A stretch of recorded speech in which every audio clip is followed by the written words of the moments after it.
really nice. There are a lot of people, so, and some more coming. Not everybody left, I haven't here already, I think. Okay, so we've got our very own Dr. Fiona Miller here today. So I'm very excited about that. She's an associate, well, I think you all know, but I will just repeat it. Associate professor at IHPME. She is also the director of the Division of Health Policy and Ethics at THETA. And she's also a member of the Joint Center for Bioethics at UFT. And I think you all know her work evolves around ethics. So she's thinking a lot about health technology policy. She looks at the dynamics of health technology development, assessment, and adoption within systems of health research and healthcare. So welcome, Fiona. And we do exactly the same as we do every 2 weeks. You know already, yes. So I would like everybody to please introduce yourself, say who you are, and yes. I'm Alexander, and this is Professor at IHPME and Scientist at Public Health. My name is Elaine Nolan, my Master's in Health Services Research. Fiona is one of my co-supervisors. I'm Dan Ryan, I'm a research officer at IHPME, and I work for I stack the room. You want your own gravity up here. I'm Carolyn Barg. I am also a research officer at IHPME. I'm Alpha, Mrs. Margaret. And Sean, research assistant at THETA. And Parsons, research scientist at St. Mike's. The other side is research. Austin Nam, PhD student in health services research. And Bashir, PhD student at and the other senior scientist, professor at IHPME and director. Richard Zur, project manager. Dr. Abstract, epidemiologist of Ontario. And also at And Young, also at THETA. Melanie Penner, a developmental pediatrician and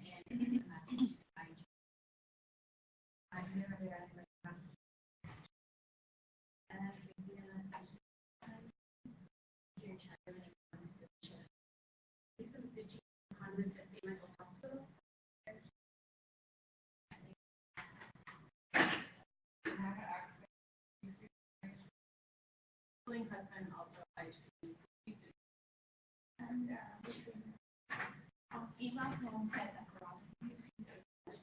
Thanks very much, everybody. Welcome. Great, thanks so much. You can hear me? Last time I gave a talk, somebody at the back of the room stood up and went, slow down. So, you know, if you feel the need to do that, go right ahead, because sometimes I need reminders. So I want to talk about integrating ethics and social values into HTA, and I have a specific case of uterine fibroids to talk about because of work I've been doing with colleagues, particularly this summer. But I really need to start with the first half of this title and spend a bit of time, and in fact, in some ways, the majority of my time, talking about the question of integrating ethics and social values into HTA. And when I say ethics and social values, I guess that's a phrase we're using a lot at THETA, at OTAC, the Ontario Health Technology Advisory Committee. I don't know if it has broader meaning, but for us, we're thinking about ethics in the sense of the moral questions and conundrums that are raised, and social values in the sense of public expectations, public considerations, and that includes very much patient values and preferences as part of what social values would commit us to with respect to health technology assessment. So I want to start with a rationale. Why should we be talking about this? HTA is in many ways quite a well-established policy instrument with considerable power and indeed increasing authority, an increasingly important role within healthcare systems, both private and public, in helping to adjudicate these very challenging decisions about which health technologies, which procedures, which services should be made available within a covered basket of goods and services. So we are doing, and the community of HTA professionals is doing a very good job here. Why do we need to do more? And I think the reasons for this are many, and one is that HTA recommendations have profound moral consequences. And we're all familiar with this kind of evocative story that often ends up in newspapers or ends up on radio or TV, and it's the story of a patient that has been particularly, or seems to be particularly profoundly affected by these resource allocation decisions that HTA guides. And so the issue that is obvious here is that the HTA decisions that are made, whether to fund this, to not fund this, are morally significant. They are value judgments about what we will collectively provide for each other, when we will set those limits, when we will bridge those limits, when we will make exceptions or not, depending upon the criteria that we set. So obviously they're morally consequential, and therefore there needs to be some contemplation at a moral level about this. As well, health technologies generally, but health technologies in particular, embed values. They embed expectations about health and disease, about the nature of what it is to be human, about femininity, masculinity, sexuality. All these kinds of things are embedded in technologies. And a really nice illustration of this idea is the cochlear implant, which on the one hand is a very effective and quite cost-effective technology for addressing profound hearing loss. But on the other hand is also a technology that makes statements about deafness as a disease, as a pathology to be cured. And although that's widely accepted, it's also contested, particularly by some members of the deaf community, for whom this is potentially an assault on deaf culture, this fear of the death, of deafness, the potential threat of a technology that is, for many of us, just simply an effective tool to address a pathology, but that is experienced and understood by some members of our community as a potential threat. So these values are embedded very obviously in the cochlear implant, but in more subtle ways in many of the technologies that we use, including the one that I'll talk about today in particular. And the other is that the HTA enterprise as a whole is value-laden. We set up these organizations to make these decisions, and they have to decide where to allocate their resources, which technologies to assess. With drugs, that seems to be fairly straightforward, but that's still value-laden. We've set up a receptor capacity for new drugs that industry offers us. We've invested resources to receive these technologies, and when it comes to medical devices, of course, it's very difficult to decide which of the technologies or procedures or services should we be looking at, the latest, the greatest, the fastest, which is indeed how much of our HTA capacity is oriented, the newest drugs, the latest technology, or good enough services, procedures that might actually have a more profound impact on the population as a whole. What counts as evidence is qualitative evidence, what's good enough evidence to help us adjudicate, who makes these decisions. And so the whole process of HTA, how these organizations are set up, how they do their work, needs to be responsive to the broader community that HTA seeks to serve. Because I would argue, obviously, these aren't just technical questions, and they're not just serving the professional community that produces HTAs or makes decisions on the basis of that evidence. They're trying to serve a larger social commitment and a larger social investment in our collective well-being. So if that's the justification, where are we at with this? And as many of you will know, health technology assessments and indeed formalized approaches to technology assessment have long recognized that this is a value-laden enterprise. So if we go back to the U.S. Office of Technology Assessment, which really got going this formalized policy science, there is in '76, and looking at medical technology, the characterization of technology assessment as comprehensive, as considering societal, economic, ethical, legal issues.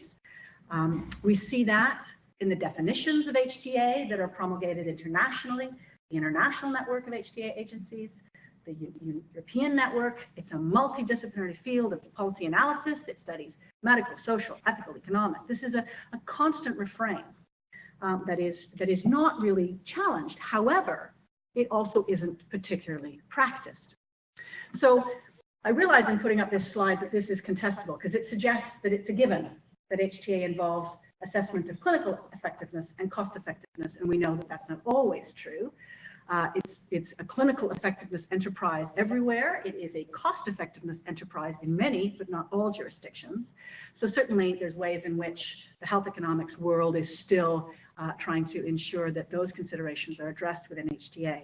But the point I want to make with this slide is that A, we have well-developed sciences, disciplines, and bodies of knowledge and expertise within clinical epidemiology, within health economics, to help to try and define what it is to assess clinical effectiveness, to define what it is to assess cost effectiveness.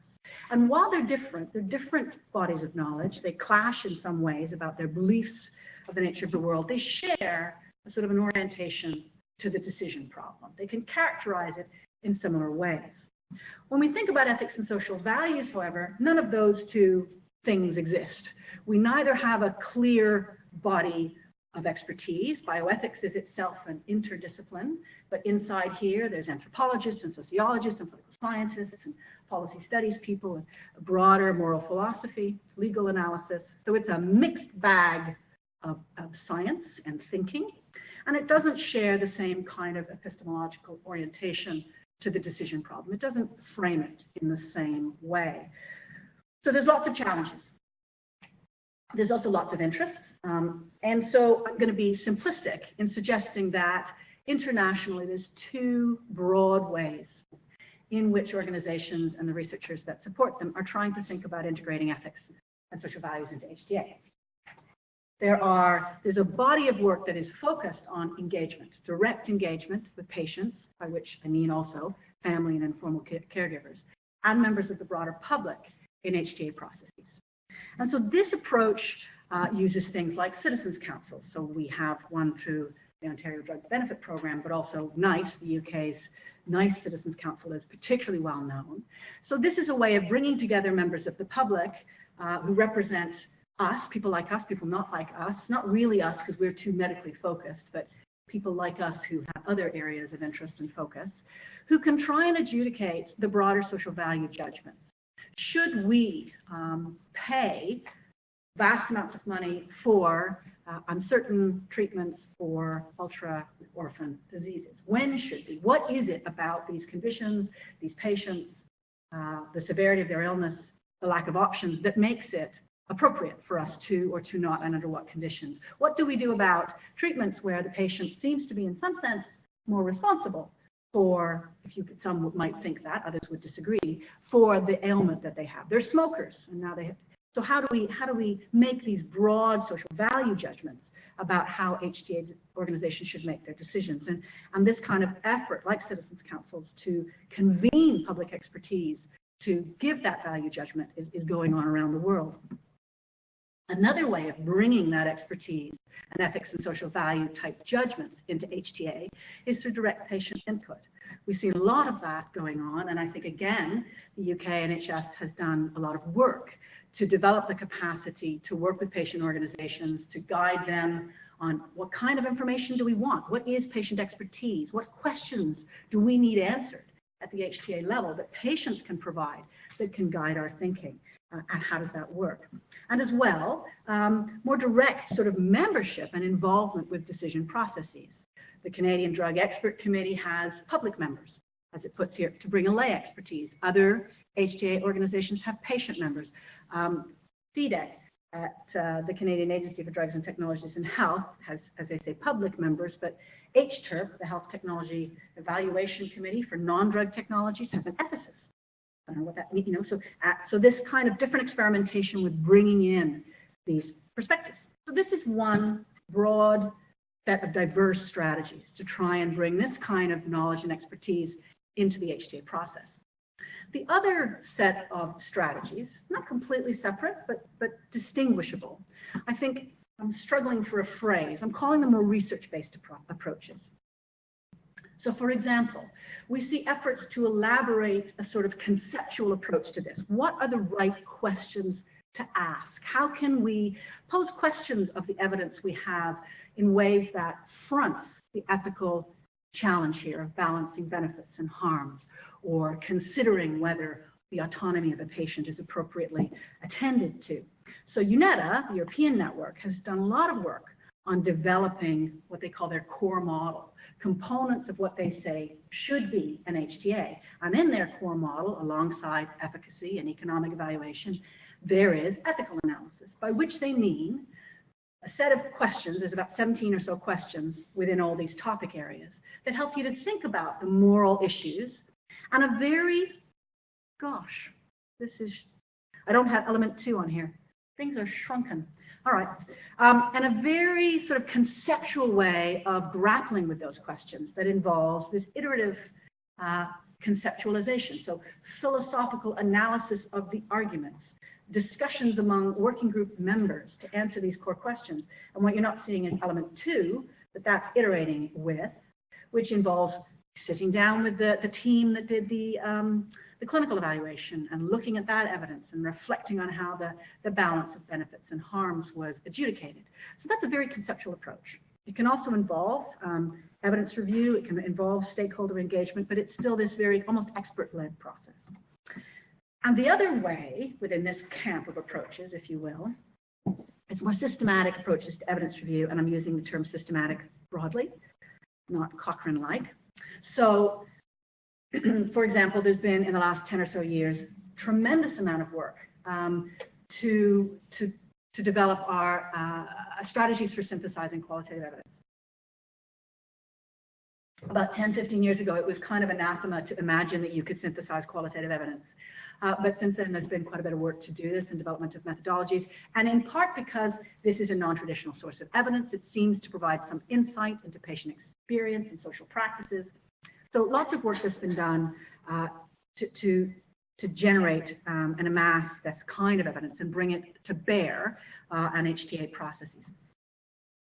So that's a rather long preliminary. Let me now turn to the specific, or moving towards the specific case at hand, which is work that we've done with OTAC, the Ontario Health Technologies Advisory Committee, on this. So for those of you who don't know, OTAC has been around since about 2003. It's a non-drug technology HTA body, and as you know, HTA is best developed for drugs, far less well developed for non-drug technologies, so devices, diagnostics, procedures, including those. And Ontario's OTAC is one of the best developed, as I say, it's been around certainly in Canada and even in the world.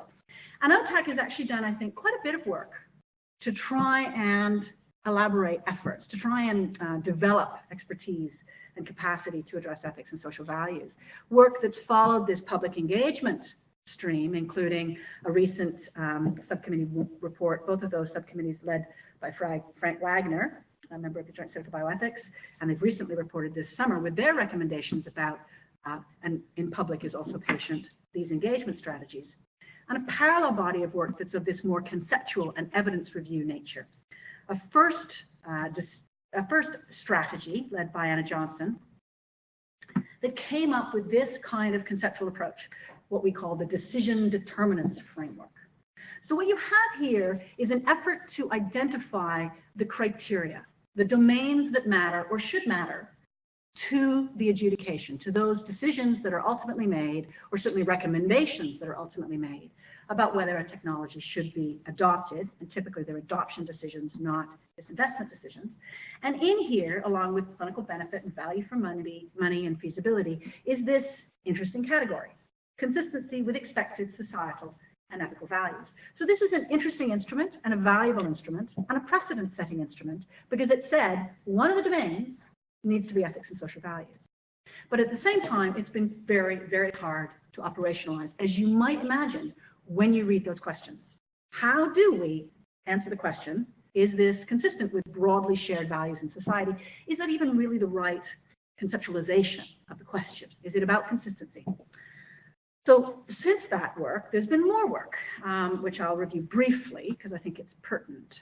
A work led by Mita Giacomini to try and define and elaborate the values that should bear on that conceptual approach. So some of the values that they identified are traditionally attended to within HTA, and the ones on the right are not. And these are the sort of ethics and social values questions.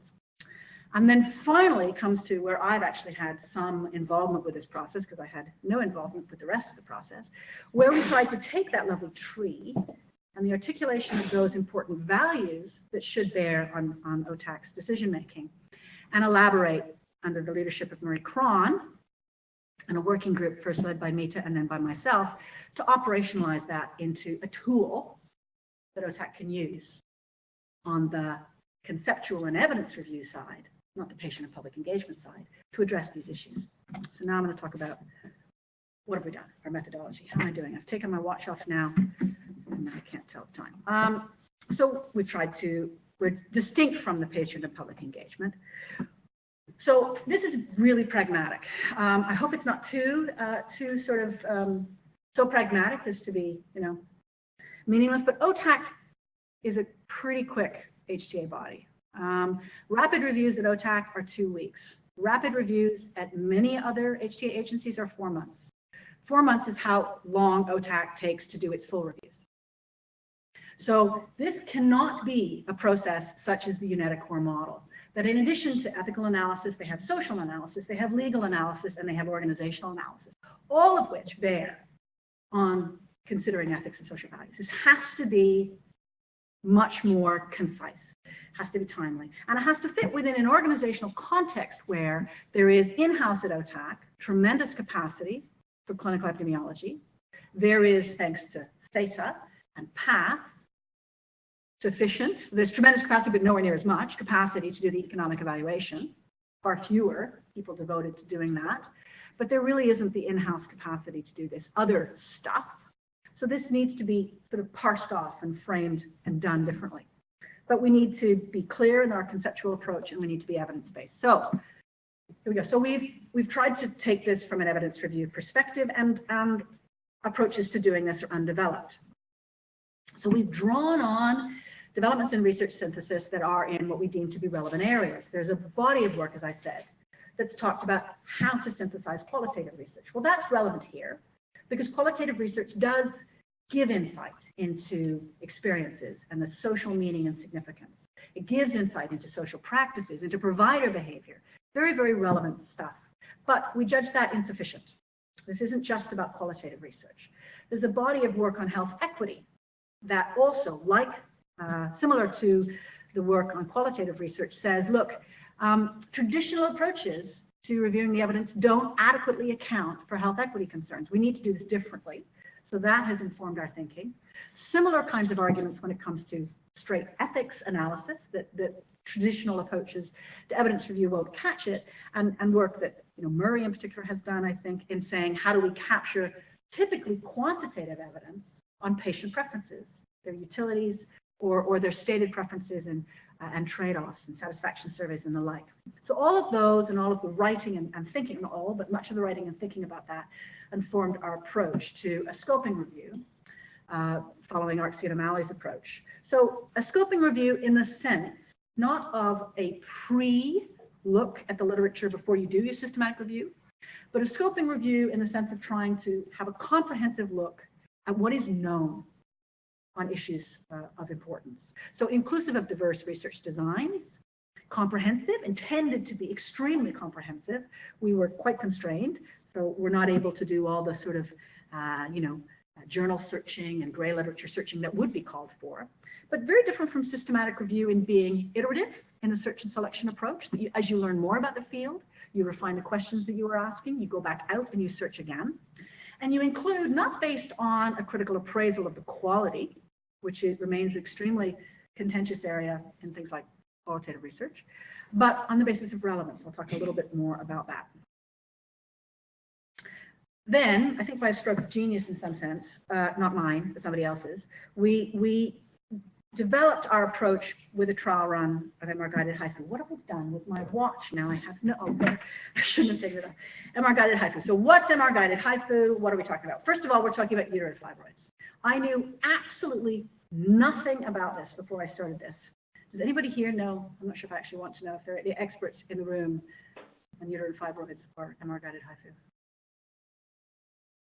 Good. So chances are I won't humiliate myself. So these are benign tumors in the uterus. They are extremely prevalent, and they have a higher incidence in women of color. Now, not all tumors are clinically symptomatic, but many of them are. And again, they are, as women get into their late 40s, they become, a high burden. 35% of white women, and 2 to 3-fold higher in Black women. And in Black women, earlier age of onset, a greater age span, so there's not this kind of diminishment of clinical symptoms as women enter menopause, as is typically the case as is the case for many white women, and more severe disease at presentation. Lovely clinical pictures. Uterus on the right, normal uterus. Uterus is on the left, full of these fibroids, can be quite massive. MR-guided HIFU then is a new treatment modality because there are a range of treatment alternatives. Invasive, the traditional surgical interventions, hysterectomy, remove the whole thing, remove the uterus and oftentimes everything else as well. Myomectomy, so you cut into the uterus and you remove the fibroids, or the minimally invasive approaches, various strategies to shrink the fibroids. And the non-invasive, so MR-guided HIFU is completely non-invasive. There's no cutting, there's no insertion. You use MR, magnetic resonance imaging, to target and monitor the progress of the treatment, and high-intensity focused ultrasound for zapping and shrinking the fibroids. So this image of a woman sitting there for 3 to 4 hours while on an MR table, so that this can be continuously monitored and ensure that that ultrasound is not, of course, going into other tissues, but is focused, remaining focused on the fibroid. So that's our case study. We did a couple of literature reviews. The first really just to test the question, does the lit review that the ClinEpis do to support their work provide any insight into ethics and social values issues as we would understand them? The answer to which was no. So after quite a time-consuming review process, re-reviewing the 1,200 records that had been identified for the evaluation of the clinical evidence, we found one article that bore on the questions. And then a second one, which now has to adapt the search strategy at what I would call a sort of intermediate level of sensitivity and specificity. And here, drawing on a sort of a modification of PICO from the Joanna Briggs Institute, one of the various kind of modifications that are recommended within these alternate research synthesis approaches. So this is where you take your population, but you take your context more broadly. So women with uterine fibroids, but also the context is a range of management strategies. And the phenomena of interest then is all the ethics and social values concerns, so keywords around health equity, ethics, qualitative research, patient preferences. So here we ended up with 47. And I think had we the time to do the additional searching, there would have been much more, but there was certainly some iteration. And then this interesting idea of assessing on relevance, which I still think there's relatively little guidance on. So for us, this was about thinking about how close is that evidence to the questions, the context that we're asking this about. How close is it in time, in place, and in its focus? We didn't exclude things that talked about, I mean, for the most part, most of the literature we looked at wasn't specific to MR-guided HIFU. MR-guided HIFU as an actual technology being contemplated in these studies of women's experiences or service provision was rarely present in the 42 studies. There were probably about 4 that had MR, or 5 or 6 that had MR-guided HIFU actually explicitly in. So, but still, we had to decide whether these studies were relevant enough. And so we tried to make these judgments about the extent to which things were directly or not relevant at all. And then a quality assessment. A quality assessment is not used in scoping reviews. Scoping reviews intend to tell you what's known on a subject. We needed to do a bit more than that, because this isn't just what's known. This is, to some extent, what's known reliably enough to answer a resource allocation decision. So I'm not sure that we've gone far enough. We haven't gone far enough in figuring out this issue. As I said, quality assessment there is no consensus around quality assessment of qualitative research in particular. There are, I think there are over 100 different tools and no consistency about what's being used. But we followed Mary Dixon Woods in their critical interpretive synthesis approach in providing some appraisal prompts for trying to make a quite low bar, a sort of an assessment of whether articles were fatally flawed. So much of the quality assessment was a relevance assessment. This speaks to the question at hand, but then with this exclusion on the basis of being fatally flawed, I think there's still a lot of work to be done on these questions. And then conceptually and very iteratively, the way we approach this literature was around a sort of a conceptual approach with 2 arms. One aspect is we're asking, what are patient values? What are their preferences? What are their needs related to uterine fibroids and treatment for it? And on the other hand, a more sort of population focus. So if the first is very individual, what do we know about how individual patients are experiencing this? The next stepping back a bit and saying, how about populations of patients? What do we know about the provision of patient-centered care from that population perspective? And from the, if you assume that we're making these decisions about bringing new technologies into the system because there are problems with the system, because the system isn't adequate, because there's more we could do, then the question becomes, what are the challenges that exist from this population perspective that might actually be affected positively or negatively by the availability of this new technology? So I'm going to zoom through the findings. I didn't intend to give them to you in detail. I don't think that's my real purpose here, but I will zoom through. So as is the case with this kind of approach to, or the synthesis of data for scoping reviews, this is sort of a thematic presentation and somewhat quantitative in the sense of how much data of what relevance contributes to the thematic issues that you're presenting. So 4 thematic issues.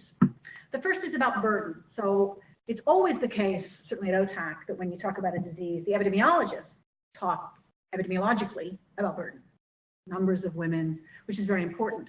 So therefore, our contribution here is to provide a bit more qualitative, as it were, take on that. What do we mean by burden? Lots and lots of women have this condition. So qualitative and quantitative data of not high relevance, but certainly relevance, that points to what it is to live with this extremely burdensome condition. So excessive bleeding, effect on work lives, on relationships, on social activities, on mental health, the fears and anxieties that attend this, particularly fears about growth, about the risk of cancer, even though that is extremely low, concerns about impact on sexuality or femininity, and various of these kinds of things. So what one gets from this, I think, this review, rather than me sort of really going through it, what we're trying to suggest is that this review can give you some insight that is reasonably evidence-based about just how burdensome a condition like this is. What is it like to live with this? And then moving on, that's the backdrop. This is why we should care. The next is to break this out into issues that might influence the decision. So first, if this next theme is the importance of values and preferences in treatment selection. So remember, uterine fibroids are a benign condition, benign in the sense that if you leave them in, women will not die. This will not turn into a more egregious condition. They're not cancerous. So this is absolutely a condition where treatment is initiated because of experience, and treatment is valuable or not because of experience. I mean, obviously there are more objective measures of the size of the fibroid and things like that, the mass, the impact on the other organs, but this is a profoundly experienced disease. And so, as one reviews the literature, it's very, very clear that values and preferences then are of profound importance then in what treatments are valuable. And so there are studies that point, on one hand, to a general preference for less invasive treatment, one of which is quite specific to MR-guided HIFU, looking at short-term utilities, so waiting times, a willingness to wait longer for a hypothetically ideal treatment if your option is hysterectomy. You'll wait a lot longer if you have to have hysterectomy than if you're offered something more minimally invasive or non-invasive like HIFU. But as well, there are not just a preference for less invasive treatment, which is important generally, but also a diversity of values and preferences that can, in fact, and do, in fact, support more or less invasive treatment options. Women are juggling a variety of possible benefits and harms when they make these decisions. So if you have a hysterectomy, it's gone. It's not coming back, and the symptoms are largely gone. If you have a minimally invasive or non-invasive treatment, there's a risk of regrowth. There's a reduction, not a removal of symptoms. So attitudes towards invasiveness itself. Does one wish to go under the knife? Beliefs about the uterus, whether it matters to have it whole, one's femininity or sexuality or sense of wholeness, and obviously concerns about the preservation of fertility. Now, hysterectomy takes that opportunity away completely, obviously, and these other options, while they provide no assurance of the continuation of fertility, there is possibility of continued fertility. I won't go through them.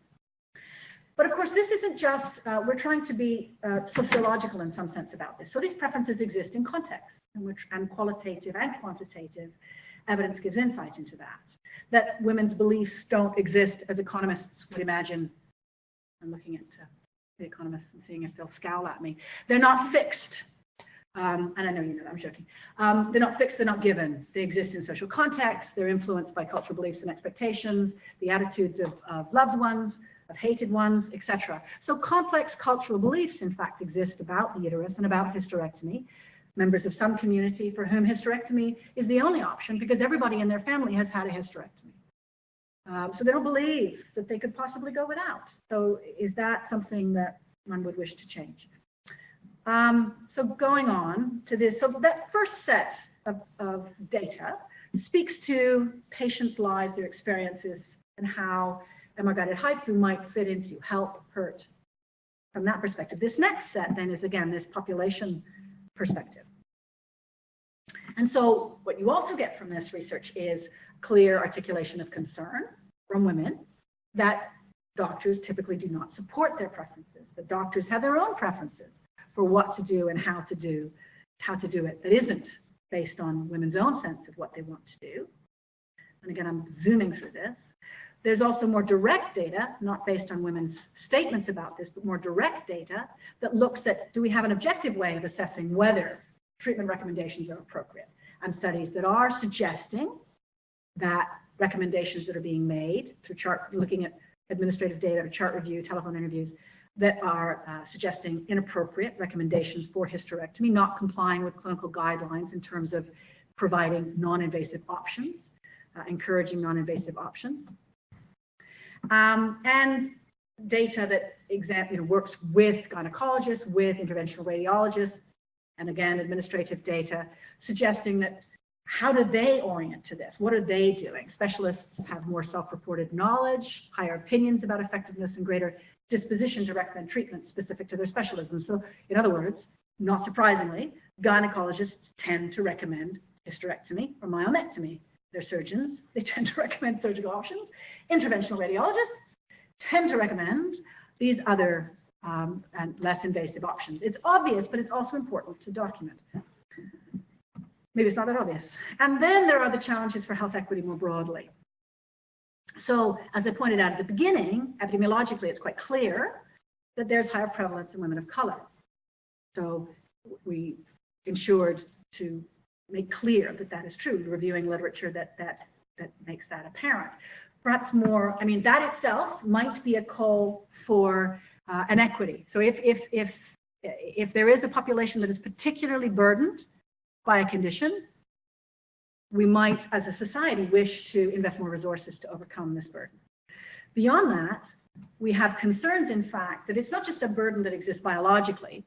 It might, in fact, be a burden that is compounded, that exists biologically, but it's compounded by social practices. So, in fact, that more invasive treatment might be offered and received by Black women, Hispanic women as well, and I think even Latina and Asian women. And it's impossible to remove all confounding factors here, but certainly research that expresses considerable concern that there may be systemic ways in which women of color are poorly served, or tend to receive more invasive treatment options. So excess use of hysterectomy, and similar kinds of concerns related to socioeconomic status, including the Ontario Women's Health Evidence-Based Report that's pointing in that direction, and including, of course, region. So rural areas versus urban areas in terms of access to the less invasive treatment. And this is against the backdrop of long-standing challenges with high hysterectomy rates, excessively high hysterectomy rates, which remain high, but highly variable by SES, by region, across provinces in Canada, LIMS in Ontario, etc. So what does this mean? And I am coming to the end. So we did all this work, and I've zoomed through it, but you get a sense, I hope. So what we said then is, what are the implications of this ENSV, Ethics and Social Values Review for ATTACK? Well, in general, I would say this kind of data could inform value judgments about the worth of a technology. Now, exactly what the calculus is not clear, but you could say this is a more valued technology for patients, therefore we should be more disposed to adopt it. It seems to address systemic problems in the delivery of good care, therefore we should value it more, or the opposite. I think it's also quite relevant to something that HTA bodies don't do as well as they should, which is think about, generate evidence on, and systematically attend to implementation. How do we go from, yeah, in theory, this is great, we should do it, to how do we actually exercise that? How do we get that to happen? Is it just a circular to physicians? Do we need to do more? Do we need to reorganize care delivery? Do we need to bring in more intrusive means of encouraging clinicians to provide care? And finally, I think this is about also, and very importantly for OTAC, this is about whether the way we're organizing our HTA analysis is adequate. So typically HTAs are single technology by single technology by single technology. OTAC has really pioneered with the mega review concept, with the let's look at a basket of technologies for chronic obstructive pulmonary disease or diabetes.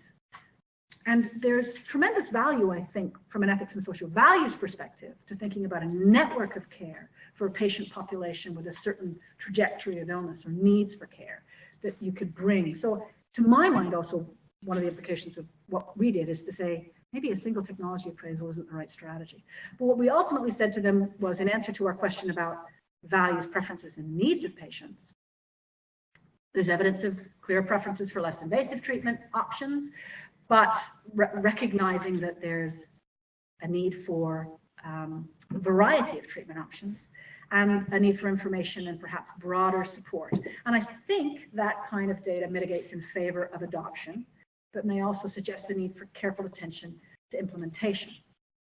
Second set of implications bear on, I think, more difficult, the challenges related to, from a population perspective, in delivering care and equity and integrated care. So evidence about provider barriers, their knowledge, their attitudes, their practices, and population-wide barriers that bear on health equity, issues of health equity that are or should be a profound concern. And that much more difficult, we found, to adjudicate. It's not clear that the introduction of MR-guided HIFU would rectify these challenges. Might it exacerbate them? Might the introduction of another high-tech option in certain specialized, typically urban areas, without any other reorganization of service delivery, might that just make it easier for more privileged women to get access to a still nicer technology and, in fact, not put our resources where perhaps we need to put them, which is addressing systemic challenges of perhaps the overuse of hysterectomy.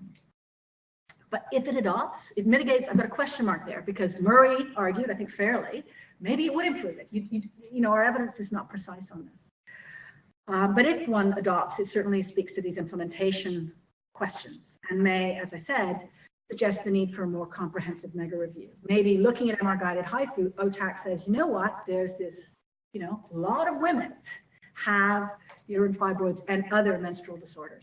And it's kind of a dirty secret. And maybe we need to pull that out of the closet and organize a mega review around the range of services that are needed to address this appropriately in Ontario. So my conclusions. Just to summarize, I think I've said there's a clear need. I hope I've convinced you, perhaps not, to better integrate ethics and social values into HTA, but we don't really know how to do it. There's a lot of experimentation.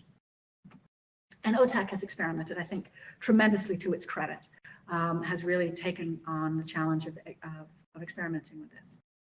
And we found the test case for MR-guided HIFU incredibly, a lot of work, but incredibly valuable for refining and focusing our thinking about how to do this. We feel that we've come up with a strategy that's not bad in terms of the reviewing of the evidence and the conceptualizing of how to tackle the evidence around these two kind of sets of questions. And offered some findings to OTAC and presented this to OTAC in the summer. But there's lots of questions as well. So I stand before you as a researcher and not just an advocate with respect to MR-guided HIFU in any way, shape, or form.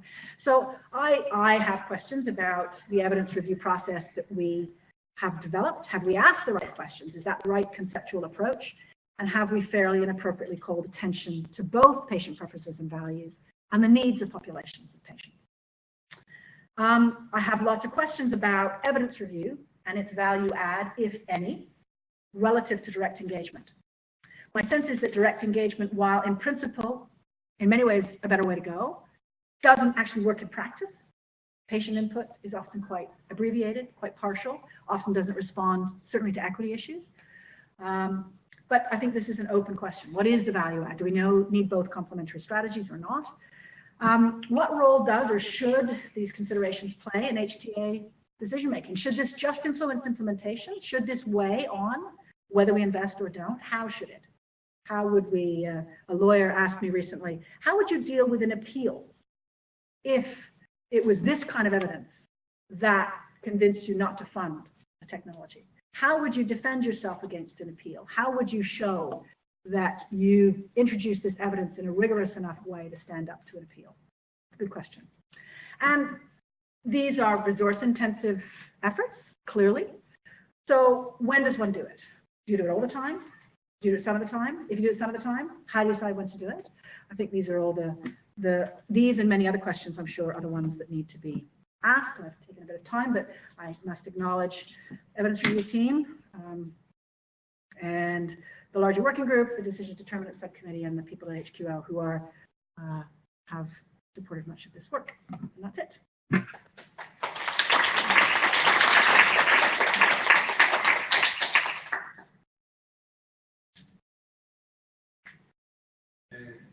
So I actually think that the ethics component is often proposed as the third component of the HTA process, and the more I hear about it, the more I understand that it shouldn't be like the third, but to be embedded within the other two. Right. Very much. Right.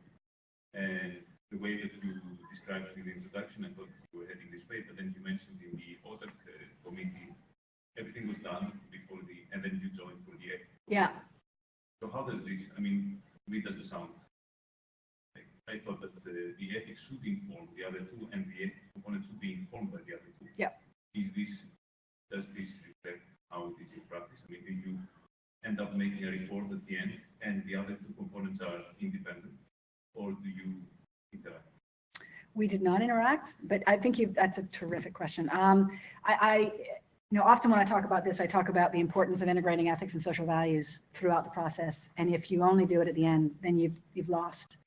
And I think possibly my strongest recommendation as a result of the review we did is we need a mega review.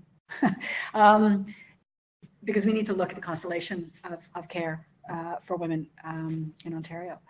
So I think you're absolutely right. This needs to be integrated up front. It's not clear to me, for example, that the economic evaluation, I think it made assumptions about preferences for treatment in its modeling. I'm not sure, I think contestable, quite contestable in terms of an assumption, an automatic assumption for less invasive. I don't think that's a supportable assumption. So always it was the less invasive will be chosen first, then the next most less invasive, then the invasive, right? So it's like rubbish. Like, I don't know what is that based on. So clearly we came in, OTAC was running down the road doing this in this massively compressed 4-month time frame. The clinical epidemiologists are going insane. The economists are going insane. And we're like, so yeah, it's not integrated, but I think you're absolutely right. I think you need to pose the questions well, and then you would need to integrate it. I have 2 questions. How did you come up with that mission as a choice pilot? And my second one is, you went in with the methodology, worked through an example. What did you learn, like working with an example? So how many difference at the end of that process from when you started? In every way. So in terms of how we selected that example, we did not. This is why I called it a stroke of genius. It wasn't mine. So people at OTAC said, I don't actually know how smart they were being, but they said, we're doing a review. This would have been in April or May. And they said, OTAC has to make a decision in July on MR-guided HIFU. Do a pilot. It's like, oh my God. So we did it. And I think it was a great example. It's an interesting example because there are these checklists that exist that say, when would you do an ethics analysis? And so UNETA, for example, the European Network has come up with this, and people are working on this. Ken Bond used to be at IHE in Alberta, now at CADA, working on this. And the checklist wouldn't have flagged MR-guided HIFU because it's not a classic ethics dilemma. This isn't a contentious technology. This isn't a morally, this is just a systemically problematic situation of care in a profoundly preference-sensitive context. but it wouldn't have been flagged. So, but I think it's a powerful instance. But it also, so I don't know. I think we need to do more pilots. We need to do more of these. We need to compare with and without. We need to say what impact did this have, if any, should it have had an impact? So that's the first answer. The complete ad hocery is answer one. Answer two, we went in with a conceptual framework based on the lovely tree, Mita's tree, turning that into a series of 5 questions. But the pilot transformed that, really did, change that into these 2 domains. And the methodology we sort of, I feel like we adopted the scoping review, but the insistence upon qualitative, drawing in health equity, drawing in patient preferences, drawing in ethics review approaches, I think we did invent, not invent, that's too strong, but we did modify, we were playing with. So a lot, the pilot was extremely informative to what we've ended up with. Would you say that this analysis would be done to inform the framing of policy? And second one is in both clinical effectiveness and the cost-effectiveness analysis. There is a notion of comparative. And how would you do this ethic and social value analysis in sense of comparing? I'll take your easy one, which is comparison. So it was completely comparative throughout. So everything we were looking at was women's experiences or provider behavior, hysterectomy versus less invasive, or degrees of invasiveness of hysterectomy. That was also something, the minimally invasive versus non-invasive. So it was always about trying to see how people, now some of it was just, what is it like to have uterine fibroids? And there is a lot of literature on the experience of hysterectomy. So it's definitely biased towards, in some sense, a non-comparative in terms of understanding experience and burden, but certainly in terms of the preferences and the need for options, weighing and balancing options, provider behavior, that was comparative in nature because it was looking at what the literature is saying. In terms of the former, I'm not sure how to bring this up front. I don't think I'd be suggesting a scoping review prior to everything. I think there's discussion about more use of patients and other experts in initial deliberations about a technology at that early scoping stage. At OTAC and agencies like that are really responsive and timely, there's tremendous problems introducing anything that impedes things. But certainly we worked in a manner that was far from ideal in terms of our independence from the parallel processes that were going on. So we didn't even meet with the economic evaluation team at the beginning to say, what are you doing? Or meet on a bi-weekly basis to say, this is what we're seeing, which I think would have been organically useful. But I think that, the question you pose, we're, at the end of the day, it would be nice to see an economic evaluation that takes some of these broader things into account. So it would be nice to get them lined up because it is a problem in some sense. It is a problem to have these as separate and separable domains. I was wondering, when you presented to OTAC, how was it perceived and how did it impact the deliberations and Right. decisions? Well, A, it's in camera. B, I had to leave the room. So I presented and I left the room. So I have a sense, but I don't know that I'm at liberty to discuss it. I think they were impressed. My fear is that they were more impressed by the things that are easier to hear, which are patients like this stuff, rather than you may have some systemic problems here that require attention. So I think that's a general issue at HTA. It's the new shiny. So was the recommendation of the, or was that the presentation? Oh no, they made the decision. I'm not sure that I know what that recommendation is. Like, officially. Is it published? Oh, it is. It is. No, actually, it is. It is out. It is out at least for comment. So it was a recommendation from them. It would be interesting to see whether it would have been any different. Or yes. Yeah, I don't know how you do that controlled experiment, but we didn't even have, REB in the sense of asking members of the committee did this sway. We have no, it was done too quickly to do that because that would have been smart to do. And it wasn't that OTAC gave us permission to do this. You know, we were working away on the side, getting grief from OTAC about this. So. One more question. I'll ask one I don't know. So how does the scoping review, I guess you touched a little bit on it, how does it overlap or complement direct engagement? So it seems like some of what you did in the scoping review is from the direct engagement as well, but maybe it's from a smaller sample or like, you know, in a different way. So how do the two work together? Or how do you see it working? Or is it like one or the other or at different times or like, you know, I don't know how to answer that question. I think one way to answer that question is to say, look, the reality that I'm worried about on the engagement side is that what seems to be becoming industry standard is a quite abbreviated form of engagement, i.e. an open, you've all seen them, CATA sends around these circulars, patient engagement or patient input requested, right? So 5 weeks, registered patient organizations typically, and oftentimes with some minimal conflict of interest standard set, i.e. you can't receive more than 50% of your funding from one company kind of thing. Give us your information. Well, so that's terrific, right? So obviously that's not without value. But does that give you the span of issues that would be addressed here? My sense, but I have no way of knowing this, is that MR-guided HIFU, the people who would advance an argument would be saying, we value this. I'm not sure that you get. I'm sure there are patients who could tell you that there are problems with the system, and there, you know, but whether the system that the quite abbreviated system we've set up on patient engagement gets the depth and the breadth. But I think it's a very, very fair question. What is the value add of evidence review? Absolutely. That's the round for today. I hope you'll come back in 2 weeks. Thank you, Fiona, for a great talk today.